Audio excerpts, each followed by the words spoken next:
Hey, what's going on? What's going on, man? How y'all doing today? Listen, man, it's your boy, Aaron Mars, right? The umpire upholding the integrity in the workplace and upholding the integrity in the world. Let's go. Listen.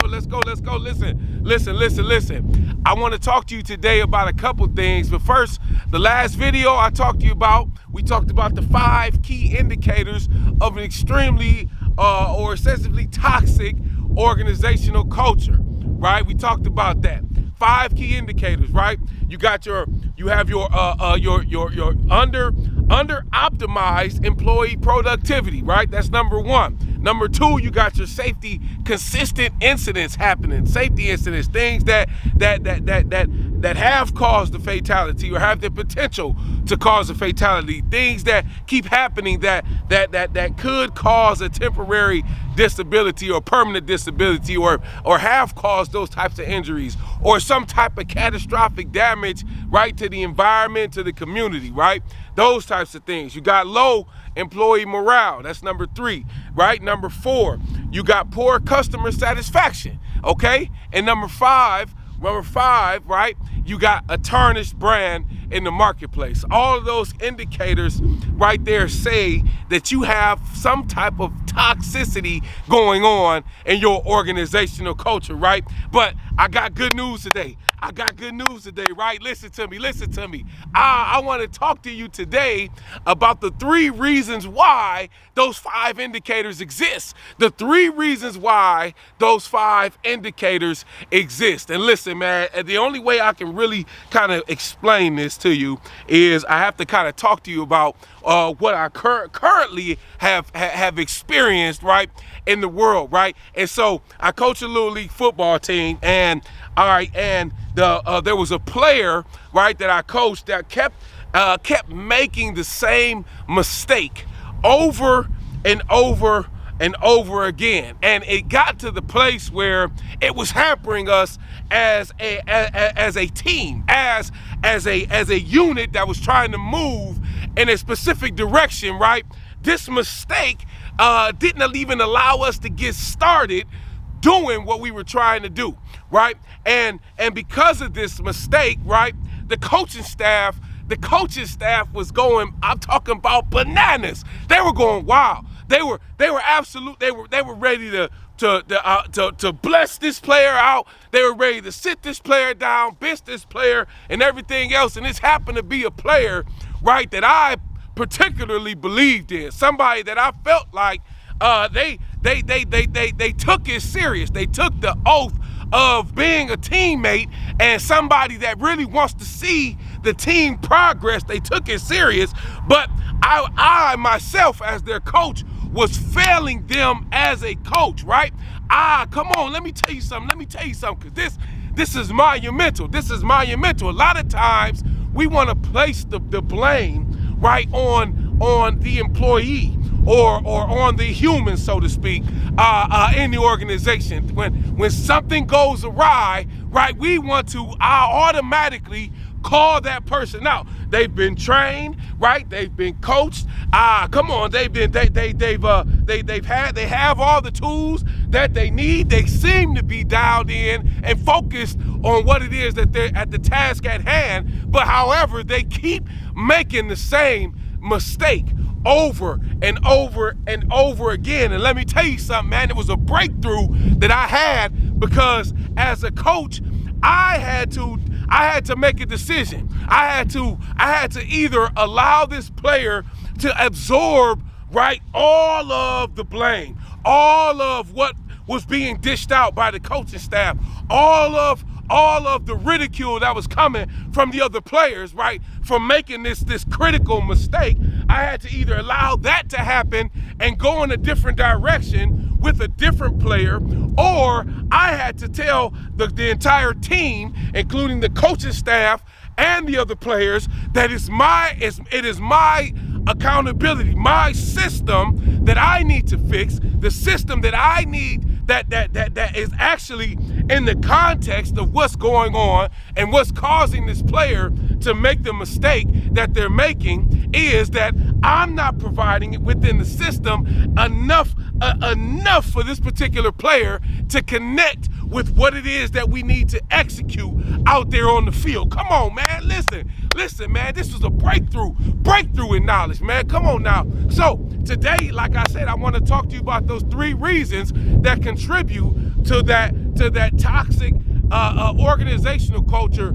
Those 5 indicators, right, that says that you have a toxic organizational culture, right? Reason number 1, right? Reason number 1, the organization lacks, right, an organizational purpose or strategic values, right? The organization does not have strategic values, right, or it doesn't have clarity in those strategic values, and that in turn is not enough, right? What they're doing or the lack thereof is not enough to motivate their employees, and or the fact that they may have strategic goals in place, but the way that they implement those strategic goals, the way that they go about getting the workforce or the employees or the human, right? That's your gold standard, right? To embody those strategic goals is ineffective, right? It's ineffective, right? The implementation of that is ineffective, right? And listen to me, I just want to throw a couple quick stats at you for this particular reason, because this one right here is definitely something that scientifically you must have in place if you want to be a successful organization that puts out consistent outcomes, right, of productivity and profitability. Listen to me, right? All right. So number 1, right, the number 1 stat that I want to back this particular case up with, this reason, right, is that employees want to connect, right, to your organizational purpose, emotionally and intellectually, right? This definitely has to happen because the fact that they are human beings, right? Human beings, they are beings, they're not machines, right? They have to connect in their mind and within their heart, right? About what your organizational purpose is going out to do. And one stat says that 90%, right, of organizations that are strong, have a strong purpose, that are purpose driven, that operate for a specific purpose outside of just trying to gain profitability or trying to be just the leader in whatever marketplace that they are, that they're actually connecting to the humanness of community and the humanness of the world, and to things that may advance, right? That may advance the culture, that may advance things in the world, right? Purpose-driven 90% of purpose-driven organizations operate above the industry average when it comes to profitability. Listen to me, man. This is not something I'm just pulling out of the ground, right? I'm pulling this down from where it needs to come from, and I'm trying to tell you right now that if you want profitability in your organization, or if your profitability, what you have projected and what you actually do, if there's a difference, meaning if there's a lower actual productivity or profitability versus what your projected profitability is, right?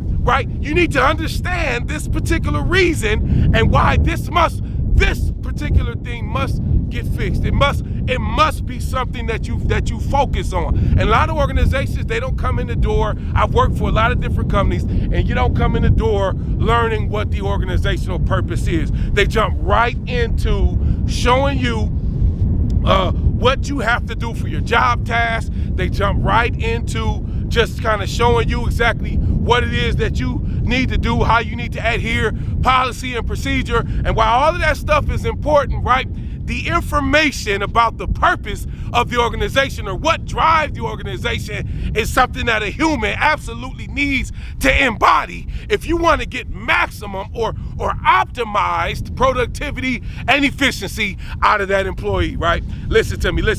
This is statistically driven. Listen, another stat, right? Another stat that came from a 100-year-old consulting firm, right? Is that employees, it is almost twice as important, right, for an employee to know what the organizational purpose is, to know what's driving the organization, right?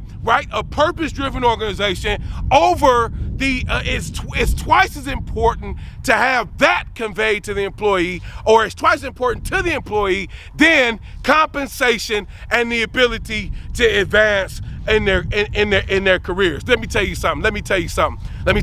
It's 2023, right? It's 2023 right now, right? And we're going to be going beyond that, right? Beyond that. It's as long as the earth remains, there's certain things that'll continue to remain, and time will keep on going. And listen to me.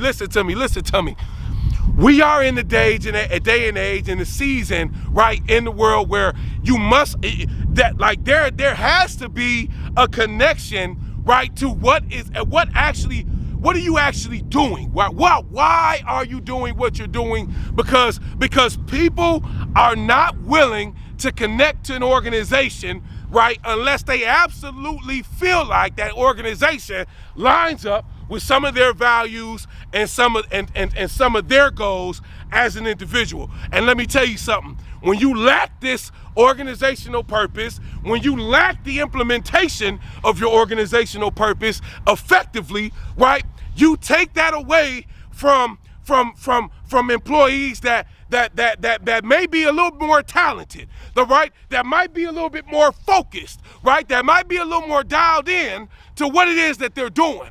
And what you get in turn, right, is an employee that does not typically connect with something like that, or can't connect with it, and therefore they cannot maximize their productivity and efficiency with your organization in the way in which you have constructed for them to do, right? Come on, let's go. Let's keep moving, man. Let's keep moving.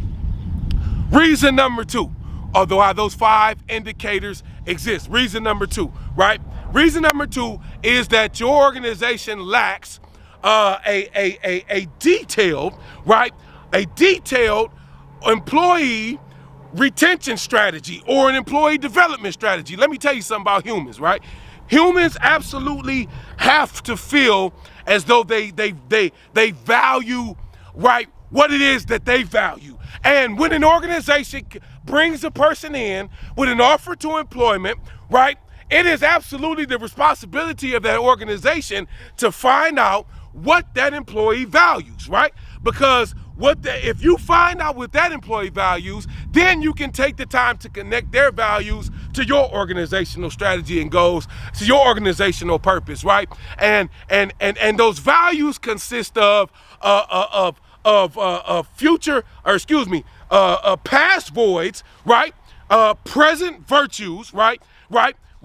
And future values, things that they want to see themselves doing in the future, right? Things that they lacked before they came, right? Things that they see themselves, present visions, right? Things that they see, and future virtues, future things that they value, right? And you have to connect with that with the human if you want for them, right, to absolutely operate at the highest level that you would like for them to operate at. Listen, I work for a company.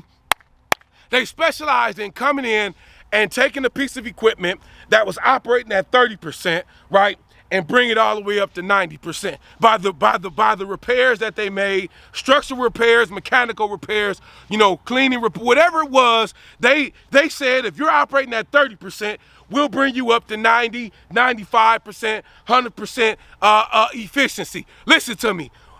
If you're willing to do that for a piece of equipment, for something that's inanimate, something that cannot create, right? Something that does not have a mind and a soul, right? and a spirit. Something, let me tell you something. If you're willing to do that for that, why would you not do the same for your human beings? Let me tell you something, man. It is a missing piece that we must connect to in our organization. Reason number three, right? Safety management systems. Let me tell you something. Your safety management systems, they rely heavily, right? Rely heavily on employee behavior or human behavior, right? Human behavior / employee behavior, right? To prevent certain things from happening. Let me tell you something, man. Let me tell you something. Especially in the place of policy, compliance, right? In your culture, safety promotion. Let me tell you something. Safety risk management. In those areas of your safety management system, right? You have to find a way, right, to be innovative. Because as I talked about before, right, the player that I had that I'm coaching, right, was making a mistake. They were making an error, and they weren't trying to make this error, but because of the flaw in the coaching system that I had to fix, and now this employee is flawless in what they're doing I might have to add, right? By taking the accountability in the system, right? Taking the accountability and making the change and going from something that relies on the behavior of the employee, that relies on the player to do something right, but fixes the system. Come on, man. Listen to me, right? Your safety management systems cannot just rely on human / employee behavior, right, to be successful, right? And with these three reasons, right, those 5 indicators of a toxic organization, no culture, exist within your organization, right? But let me tell you something, man. As I told you before, I have a solution to your problem. Let me tell you something. In 3 moves, right? 3 moves. Legacy Economics Group. Come on with me. Legacy Economics Group. Somebody say it with me today. Legacy Economics Group. Let me tell you something. The one-stop shop in 3 moves, right? We can fix those 5 indicators, right? Bring your organization from toxic to effective, right, to positive. Just like the company that said you're running at 30%, we can get you up to 95, right? If you're operating at 40%, I can get you up past the 90 percentile when it comes to efficiency. If you want $8,000 in revenue per employee and you're only operating at $5,000, we can get you up to $8,000 in revenue per employee. Let me tell you something. This stuff right here affects the bottom line. And let me tell you something. When you slip on your employees, the gold standard of your organization, when you don't provide them with all of the tools that they need to be successful, and you don't change the systems so that they can effectively adapt in the workplace, you are cutting yourself short out of the profitability that you're projected to try to do, out of the efficiency that you want to have, out of the sustainability of your systems. Let me tell you something. I'm all about outcomes. I don't just do this, right, just to have a warm and fuzzy feeling. If you want an outcome, if you want something for sure, if you want something guaranteed, Legacy Economics Group is the place that's going to help you get to your goals and achieve those things that you want to achieve. Again, my name is Aaron Mars, right? The umpire, right? Because I'm going to uphold the integrity in the workplace. Those things that's going to be called safe, I'm going to call them safe. Those things I need to get out, I'm going to get out. And let me tell you something. Legacy Economics Group is going to take care of you and make sure you have everything that you need. It's your boy, Aaron Mars, the umpire, over and out.